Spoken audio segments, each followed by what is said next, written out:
నమస్తే, welcome to our channel. నేను సిరి. AP budget సమావేశాలు జరుగుతున్న వేళ మరి ఆ బడ్జెట్లో ఏమేమి ఉన్నాయి, ఇప్పుడు 2026-27 బడ్జెట్ కేటాయింపులు ఎలా ఉన్నాయి అనేది మనకి వివరించడానికి మనతో పాటు ఉన్నారు ప్రముఖ రాజకీయ విశ్లేషకులు కేఎస్ ప్రసాద్ గారు. నమస్కారం సార్.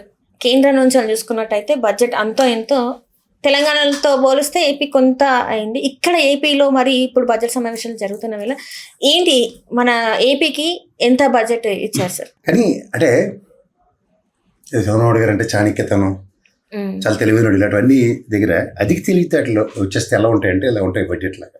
చాలా ఆశ్చర్యకరంగా ఒక బడ్జెట్ ఫిగర్ అందరూ ప్రిపేర్ అయింది ఎంతంటే 3,22,359 కోట్లు బడ్జెట్ పెడతారు అనుకుంటే అక్కనే అంచనా 22,000 కోట్లు బడ్జెట్ లేపేసి చాలా స్మార్ట్గా 3,05,35 కోట్లకి బడ్జెట్ పెట్టారు. అసలు బాబోయ్, అసలు ఊహించని పరిణామాలు.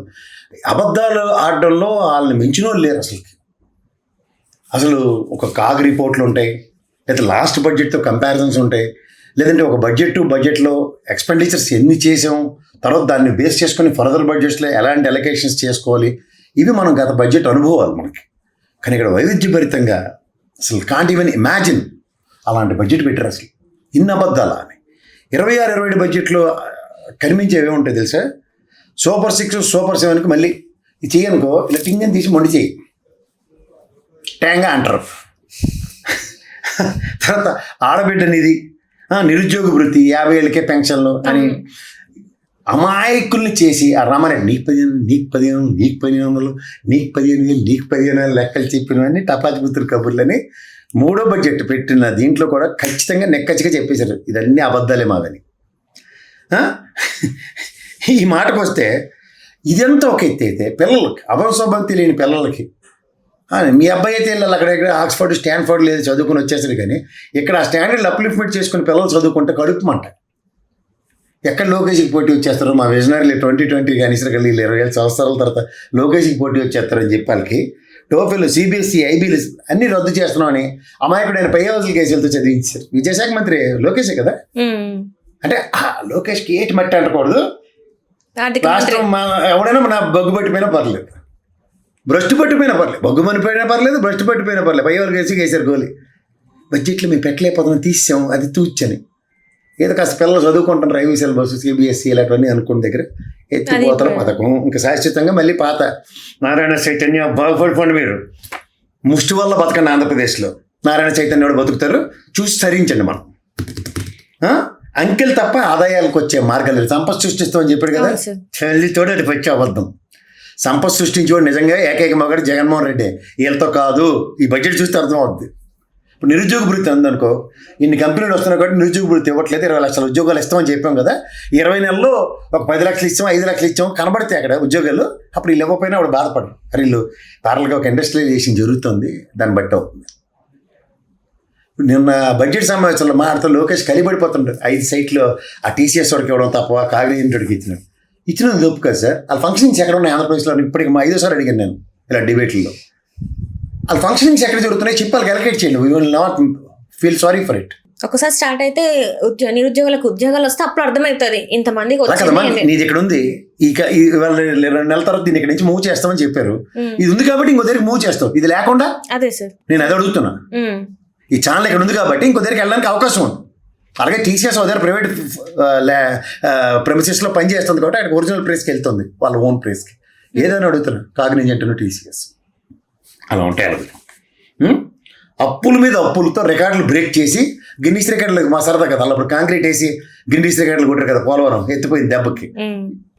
అలాగే ఈ ప్రభుత్వం అప్పుల మీద అప్పులు చేసుకుంటూ ముందుకు వెళ్తుంది. 25-26 ప్రతిపాదిత బడ్జెట్ ఎంత? 3,22,359 కోట్లు అనుకుంటే 3 లక్షల తగ్గించారు, 3,05,35 కోట్లకి.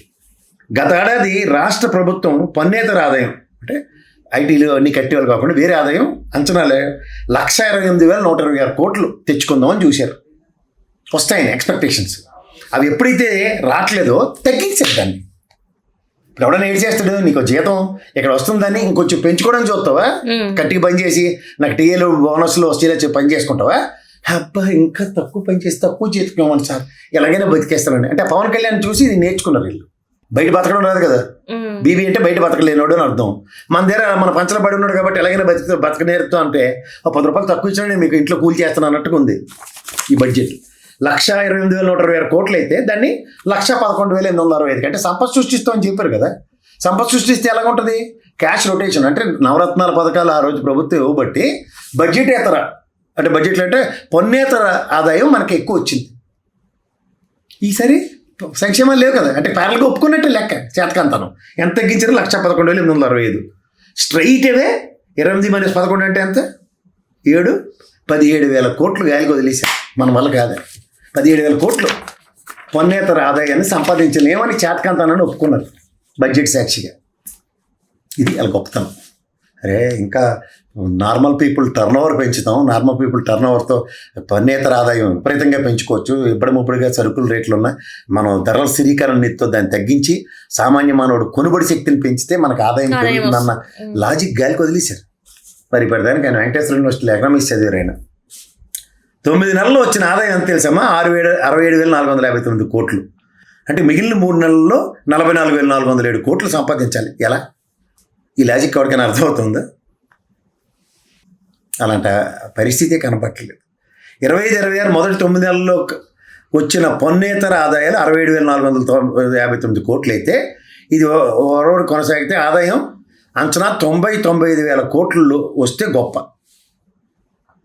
ఇది మిగిలిన 2 నెలల్లో 20,000 కోట్లు అసలు అసాధ్యం అనుకో. 26-27కి ఈ పరిస్థితుల్లో వీళ్ళు అంచనా ఎంత పెట్టారంటే అబద్ధాలే కదా. 1,37,327 కోట్లు చూపిస్తున్నారు.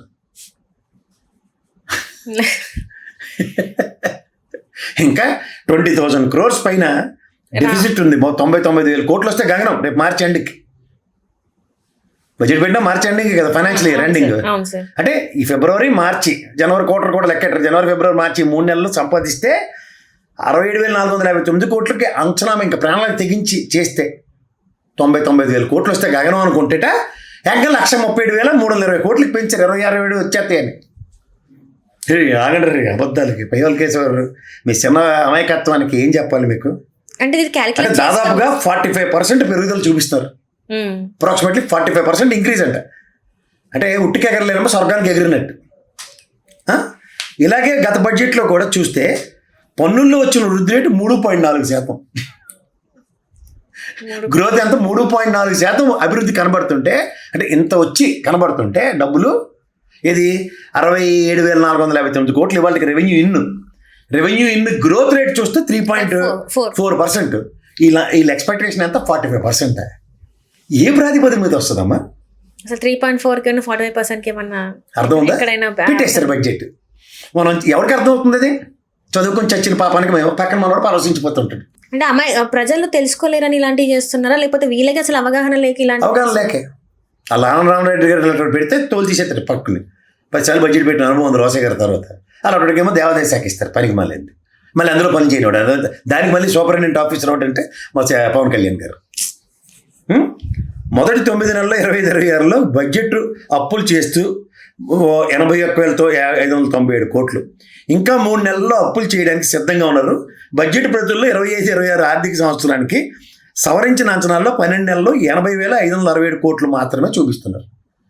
ఒక పక్క ఆర్బీఐ దగ్గర నుంచి వేరే పనులు అప్పులని తెచ్చుకొచ్చినాయి 3,27,000 కోట్లు మన దగ్గర లెక్క ఉంటే వీళ్ళు చెడ్డీసింది ఎంతకి? 80,567 కోట్లకి. అప్పులు పారదర్శకంగా చూపించకుండా బడ్జెట్ ఏదైనా ఉందంటే ఇదే ఫస్ట్ ఎవర్ బడ్జెట్ అమ్మా. నేను ఎప్పటి నుంచి మొత్తుకుంటున్నాను చూడు. 3,27,000 ఎలా చూపిస్తారంటే వీళ్ళు ఎంత గిమ్మిక్లో చూడు. చేసిన అప్పులు పారదర్శకంగా వెల్లడించకుండా ఎక్కడికక్కడ అడ్జస్ట్ చేస్తున్నారని అర్థమవుతోంది ఈ బడ్జెట్ చూస్తే. ఎక్కడ సర్దుతున్నారు ఇది? పోనీ ఎవరికి ఇచ్చారు? అదే ముష్టిలో వేరే ముష్టి అని ఎప్పుడైనా విన్నావా మనం? ఆకులు నాకే వాళ్ళ ఇంటికి మూతులు నాకే వాళ్ళు వచ్చినట్టే మనం ఏదో దయనీయ పరిస్థితిలో ఉన్నామంటే మన దగ్గర ఎత్తుకెళ్ళిపోయినాడు ఎవడో నాకు అర్థం కావట్లే. అధికారంలోకి వచ్చిన దగ్గర నుంచి చంద్రబాబు నాయుడు గారు అన్ని రకాల అప్పులు చూస్తూ 3,12,000 కోట్లు అప్పు చేసిన వాళ్ళకి లెక్క వెళ్తుంది. దీన్ని ఎక్కడ చేద్దారు? అది 81,597 కోట్లు. ఇంకా 3 నెలలు ఇంకా అప్పు చేయడానికి రెడీ అయిపోతున్నారు. ఇది ఎక్కడిది? మూలధన వ్యయం ఇది అసలైందమ్మా. 25-26లో 40,635 కోట్లు ఖర్చు చేస్తామని చెప్పారు. ఈ 9 నెలల కాలంలో మూలధన వ్యయం కింద ఖర్చు చేసింది కేవలం 19,224 కోట్లు. మన పేరేటు ఉందమ్మా చంద్రబాబు గారికి? సంపద సృష్టిస్తే ఇన్ఫ్రాస్ట్రక్చర్ ఆయన చేసినట్టు ఆవిడ చేయలేడు. విజనరీ. విజనరీగా ఇస్తరాకులు కట్ట సవరించిన లెక్కల్లో 33,134 కోట్లు ఖర్చు చేసామని అబద్ధాలు చెప్పేస్తారు. ఒరిజినల్గా ఎక్స్పెండిచర్ ఎంత ఉంది? 19,224 కోట్లు మాత్రమే. కానీ 33,134 కోట్లు ఖర్చు చేసామని చూపించేస్తారు. ఏదని అడిగితే కనబడదు, వినబడదు, మేము చూడమంటారు. 26-27 ఆర్థిక సంవత్సరంలో మాత్రం ఏకంగా మళ్ళీ సేమ్ 48,097 కోట్లకి మూలధన వ్యయం పెట్టించారు. బడ్జెట్ పత్రాలలో రాను గోప్యత పెంచుకుంటూ లెక్కలేని దాచేస్తున్నారు. గత ఏడాది బడ్జెట్లో ఇన్ బ్రీఫ్ అప్పులకు సంబంధించిన వివరాలు దాచేశారు. వాల్యూమ్ 2లో ఉండే ప్రభుత్వ ఆదాయ లెక్కలు ఉంటాయి. ఏ రంగాల్లో ఏ శాఖల్లో అప్పులు చేస్తాం, కేంద్ర ప్రభుత్వం నుంచి వచ్చే గ్రాంట్లు ఇందులో చూపిస్తారు. కానీ ఏడాది బడ్జెట్లో అది ఏది చూపించలేదు. ఇంకెవడ విశ్లేషించి చావగలడు.